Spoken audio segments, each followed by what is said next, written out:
बात 20 दिसंबर 1704 ईस्वी की है। रात कपकपा रही थी, ठंडक खूब जबरदस्त थी। गुरु गोविंद सिंह जी अपने पूरे परिवार और लगभग उनके साथ 100 फॉलोअर्स रहे होंगे, उनके साथ वो आनंदपुर साहिब से निकले और रास्ते में उन्हें मुगल सेना ने घेर लिया। मुगल सेना ने उनके काफिले पर हमला कर दिया। इस लड़ाई में गुरु साहिब के दो साहिबजादे अजीत सिंह और झंझार सिंह वीर गति को प्राप्त हुए। गुरु साहब वहां से बच निकले। पूरी टुकड़ी से बिछड़ चुकी गुरु साहिब की माता गुजरी कौर और उनके दो छोटे बेटे साहिबजादे जोरावर सिंह और फतेह सिंह भी वहां से बच निकले थे। पर कुछ ही समय बाद मुगल की सेना ने उन्हें बंदी बना लिया। दोनों साहिबजादों को टार्चर किया जाने लगा। इन दोनों को माता गुजरी के सामने ठंडे बुर्ज यानी कूलिंग टावर में कैद कर लिया गया। दिसंबर की हड्डियां जमाने वाली ठंड में ठंडी हवाएं जब बुर्ज में इकट्ठा होती थीं तो उन तीनों के हाथ पैर सुन्न पड़ जाते थे। गुरु गोविंद साहब के दोनों साहबजादों की कोर्ट में पेशी की गई और उन्हें जो मुगल सैनिक थे या मुगल जो शासक थे उनकी तरफ से दो ऑप्शन दिए गए, या तो वे इस्लाम कबूल कर लें या फिर अपनी जान दे दें। लेकिन उन दोनों ने खुशी खुशी अपनी जान देना मंजूर किया और अगले ही दिन केवल 8 साल और 6 साल के दोनों नन्हे साहिबजादों को बेरहमी से एक दीवार में चुनवा दिया गया। उनकी सांसें बंद होने से पहले ही वह दीवार टूटकर गिर गई, लेकिन शासक ने उनकी जान बख्शने की बजाय दोनों बेहोश साहिबजादों के गले कटवा दिए। ये सारी हैवानियत, ये सारा क्रूरता और इसके पीछे सिर्फ और सिर्फ एक शख्स था, औरंगजेब। आज के डीएनएम शो में हम आपको मुगलिया सल्तनत के सबसे क्रूर शासक की कहानी आपको सुनाएंगे। नमस्कार, आदाब, आप देख रहे हैं डीएनएम शो और मैं हूं देवकीनंदन मिश्र। डीएनएम शो में हम आपके लिए अपराध की दुनिया के साथ साथ हिस्टोरिकल कहानियां लेकर आपके सामने हाजिर होते हैं, जिसे आपने पहले इतना डिटेल में शायद नहीं सुना होगा। अगर आपको हमारी ये कहानी पसंद आती है तो हमारे इस चैनल को सब्सक्राइब कीजिए और इस कहानी को ज़्यादा से ज़्यादा लोगों को शेयर कीजिए। औरंगजेब भारत के इतिहास का एक ऐसा नाम जिसने मुगल के नक्शे को पूरा बदल कर रख दिया। एक ऐसा शख्स जिसने मुगलिया सल्तनत चलाई भारत में और भारत का नक्शा ही बदल दिया। एक ऐसा शख्स जिसने निर्दयता की हद को पार कर दिया। औरंगजेब से जुड़ी इस वीडियो में हम कुछ ऐसी जानकारी आपको देंगे जिसके बारे में बहुत कुछ अभी तक नहीं बताया गया है। औरंगजेब का जन्म 1618 में गुजरात के दाहोद में हुआ था। औरंगजेब शाहजहां और मुमताज महल का तीसरा बेटा और जहांगीर का पोता था। उसके 3 भाई थे, दारा शिकोह, शाह शुजा और मुराद बख्श। औरंगजेब एक जालिम बादशाह तो बना ही, पर वह एक जालिम बेटा और भाई भी था।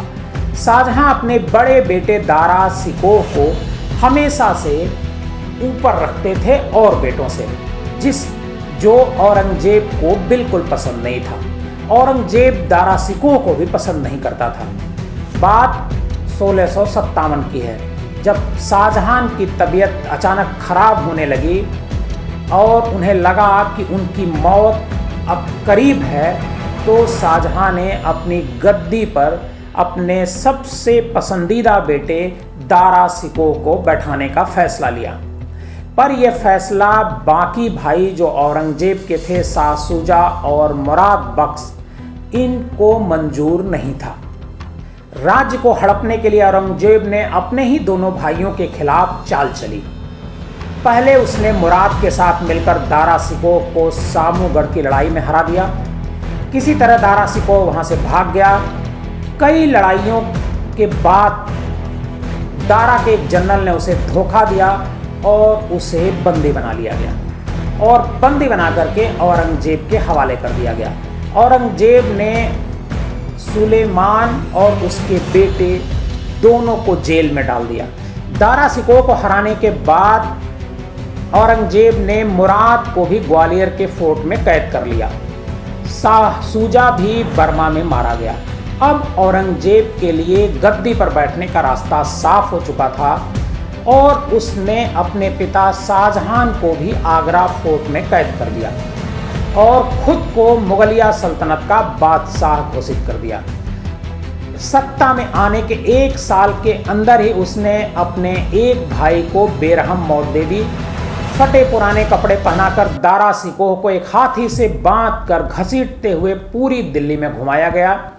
प्रजा ने अपने सामने राजकुमार के साथ ऐसा अन्याय होता देखा तो बहुत गुस्से में आ गई और सैनिक जो उसके साथ चल रहे थे उस पर पत्थर बरसाने लगे। प्रजा में ही इसके लिए सहानुभूति देखकर औरंगजेब ने दारा शिकोह का सिर कलम करने का फैसला किया। दारा शिकोह के कटे हुए सिर पर 3 बार तलवार चलाकर उसे खून से लथपथ कर दिया गया और आदेश दिया गया कि उसका सर जो है शाहजहां के सामने लाया जाए। अपने प्रिय बेटे का कटा हुआ सिर देखकर शाहजहां के पैरों तले जमीन खिसक गई। कुछ सालों बाद 1661 में मुराद को भी सजाए मौत दी गई और अपने पिता शाहजहां को आगरा फोर्ट में कैद करने के बाद उसने जो पानी की सप्लाई थी आगरा फोर्ट की उसे भी बंद कर दी। शाहजहां जो है औरंगजेब के सामने गिड़गिड़ाए कि वो प्यास से नहीं मरना चाहते हैं, पर औरंगजेब ने उन्हें तड़पते हुए छोड़ दिया। 8 साल की कैद के बाद शाहजहां ने आगरा फोर्ट में ही दम तोड़ दिया। औरंगजेब के परिवार ने उसके कारण जो कुछ भी सहा, ये सब तो एक शुरुआत थी। अपने रूलिंग टेन्योर में औरंगजेब ने कुछ ऐसे डिसीजंस लिए जिसे सुनकर आज भी सारी दुनिया का दिल दहल जाता है। औरंगजेब की ब्रुटलिटी का सबसे बड़ा उदाहरण था सिखों के 9वें गुरु गुरु तेग बहादुर जी। गुरु तेग बहादुर जी सत्ता में आने के बाद औरंगजेब ने कश्मीरी पंडितों पर इस्लाम कबूल करने के लिए दबाव बनाना शुरू कर दिया। गुरु तेग बहादुर जी उनकी मदद करने के लिए आगे आए। उन्होंने पंडितों को औरंगजेब से कहने को कहा कि अगर गुरु साहिब इस्लाम धर्म कबूल कर लेंगे तो वो लोग भी अपना धर्म बदलने को तैयार हो जाएंगे। यह बात जब औरंगजेब के कानों तक पहुंची तो उसने गुरु साहिब को मिलने के लिए दिल्ली बुलाया। गुरु साहब अपने 3 फॉलोअर्स के साथ दिल्ली के लिए निकले, लेकिन वो दिल्ली पहुंचते उससे पहले ही मुगल सैनिकों ने उन्हें बंदी बना दिया और जेल में डाल दिया। औरंगजेब ने गुरु साहब को 2 ऑप्शन दिए, या तो वो भरे दरबार में चमत्कार करके दिखाएं और ये साबित करें कि वो सचमुच भगवान के कितने करीब हैं, अन्यथा वो इस्लाम कबूल कर लें। लेकिन गुरु साहब अपनी बात पर अड़े रहे। जब लाख कोशिशों और टार्चर के बाद भी औरंगजेब को अपना काम बनता नजर नहीं आया तो उसने गुरु साहिब के सामने ही उनके 3 साथियों को टार्चर करके मार डाला। एक के शरीर के टुकड़े टुकड़े कर दिए और दूसरे को उबलते हुए पानी के बर्तन में फेंक दिया। तीसरे को जिंदा जला दिया गया। लेकिन इसके बाद भी गुरु साहिब ने इस्लाम कबूल करने से इनकार कर दिया। इसके बाद चांदनी चौक के भरे बाजार में सबके सामने गुरु साहिब का सर कलम कर दिया गया। उसका अगला निशाना थे छत्रपति संभाजी महाराज। वह महाराज छत्रपति शिवाजी महाराज के बड़े बेटे थे। 23 साल की उम्र में अपनी पिता को खोने के बाद संभाजी ने राज की जिम्मेदारी अकेले संभाली। एक दिन औरंगजेब ने संभाजी को धोखे से बंदी बना लिया और उनके सामने भी 3 शर्तें रखी।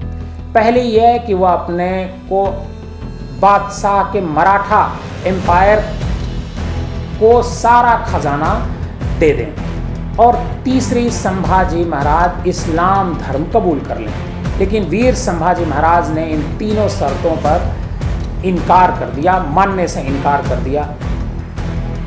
करीब 1.5-2 घंटे तक उसके बाद जो संभाजी है उनको उल्टे लटका दिया गया और लटका करके पूरे मराठा साम्राज्य में उनको घुमाया गया।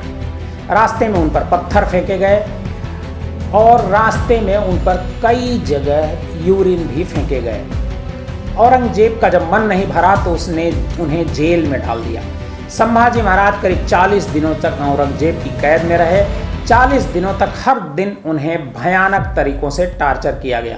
हर रोज पूछा गया कि क्या उन्हें शर्तें कबूल हैं, लेकिन संभाजी टस से मस नहीं हुए। बेरहमी से उनका एक एक नाखून तक उजाड़ दिया गया। उनकी आंखों में लाल मिर्ची तक डाली गई। अलग अलग औजारों से उनकी खाल को छीला गया और फिर लोहे के सरियों से लाल होने तक गर्म करके उनकी आंखों में डालकर उन्हें अंधा कर दिया गया। उनकी उंगलियां काट दी गई, उनके हाथ पैर तोड़ दिए गए, उनकी जबान काट दी गई और फिर उनके शरीर के टुकड़े टुकड़े करके नदी में फेंक दिया गया। ये सब बातें सुन करके भी आज भी रोंगटे खड़े हो जाते हैं। लेकिन यह सब करते समय औरंगजेब जरा भी नहीं कतराया। मुगल डायनेस्टी के पहले बादशाह बाबर ने नॉन मुस्लिम कम्युनिटीज पर एक जजिया टैक्स लगाया था, जिसे बाद में अकबर ने हटा दिया था। लेकिन औरंगजेब को ये मंजूर नहीं था और उसने अपने शासनकाल में जजिया टैक्स फिर से शुरू कर दिया और यह आदेश दिया कि टैक्स इकट्ठा करते समय नॉन मुस्लिम को कुरान के वर्ड बोलने होंगे, ताकि उन्हें यह पता चल सके कि वो इन्फीरियर है। कई सारे लोगों को इस्लाम में ज़बरदस्ती उस समय कन्वर्ट कराया गया। उसी समय औरंगजेब ने कई हिंदू मंदिरों पर हमला किया। वाराणसी के विश्वेश्वर मंदिर पर को तोड़कर वहाँ पर ज्ञान बापी मस्जिद बनवाई। औरंगजेब के लोगों ने ही अयोध्या में श्री राम के मंदिर को भी तोड़ा और कई मंदिरों को उसने तोड़ा। आज की औरंगजेब की हमारी ये कहानी आपको कैसी लगी, हमें कमेंट बॉक्स में जाकर जरूर बताइएगा।